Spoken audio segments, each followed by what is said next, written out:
Sir ವಿಶೇಷವಾದ ಅರ್ಜುನ ಈ ಸೇರಿರೋ ಉದ್ದೇಶ ಇದು ಯಾರು ಹೊಣೆ ಸರ್?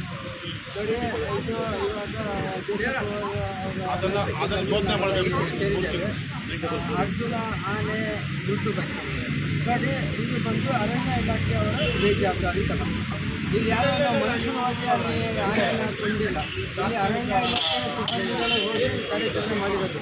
ನೋಡಿ ಯಾವುದೇ ಕಾರ್ಯಾಚರಣೆಗಾಗಿ ಒಂದು ಮತ್ತು ಇವರು ಅಷ್ಟು ದೊಡ್ಡ ಒಂದು ಆನೆಯನ್ನು ಹಿಡಿಯೋಕ್ಕಾಗಿಲ್ಲ ಅಂದರೆ ಓಕೆ ಇವರು ಇಷ್ಟು ಏನು ಪ್ರಯೋಜನ?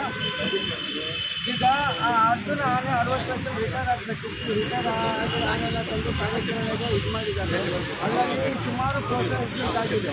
ಇವಾಗ ಅವರು ಫೈರ್ ಮಾಡಿ ಬೇರೆ ಆನೆಗೆ ಇದಾಗಿ ಮತ್ತು ಅರ್ಜುನ ಎಲ್ಲರನ್ನ ಸಾಯಿ ಅಂತೇಳಿ ಅವ್ರನ್ನ ಅದರಲ್ಲಿ ಅರ್ಜುನನ ಸಾಯಕ್ಕೆ ಬಿಟ್ಬಿಟ್ಟು ಇವರೆಲ್ಲ ಎಸ್ಕೇಪ್ ಆಗಿಬಿಟ್ರು.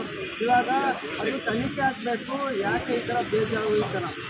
ಮತ್ತು ನಾನು ಇದು ಈ ಸಲ ಬೆಳಗಾಂ ಸೆಷನಲ್ಲಿ ಖುದ್ದಾಗಿ ಈಶ್ವರ್ ಖಂಡ್ರೆ ಅವರು ಹೇಳಿದ್ದಾರೆ 49 ಹುಲಿಗಳು ಮತ್ತು 237 ಆನೆಗಳು ಮೃತಪಟ್ಟಿದೆ ಕರ್ನಾಟಕದಲ್ಲಿ 3 ವರ್ಷದಲ್ಲಿ. ಓಕೆ, ಇವಾಗ ಇಷ್ಟೊಂದು ಪ್ರಾಣಿಗಳು ಒಂದೊಂದೇ ಸಾಯ್ತಾ ಇದೆ ಅಂದರೆ ಅರಣ್ಯ ಇಲಾಖೆಯವರು ಏನು ಪ್ರಯೋಜನ ಇತ್ತು? ಸೊ ಕೂಡಲೇ ಅವ್ರ ಮೇಲೆ ತನಿಖೆ ಆಗಬೇಕು. ತನಿಖೆ ಆಗಿ ಸಂಬಂಧಪಟ್ಟ ಅಧಿಕಾರಿಗಳ ಮೇಲೆ ಕಾನೂನು ಪ್ರಕಾರ ಕ್ರಮ ತಗೋಬೇಕು.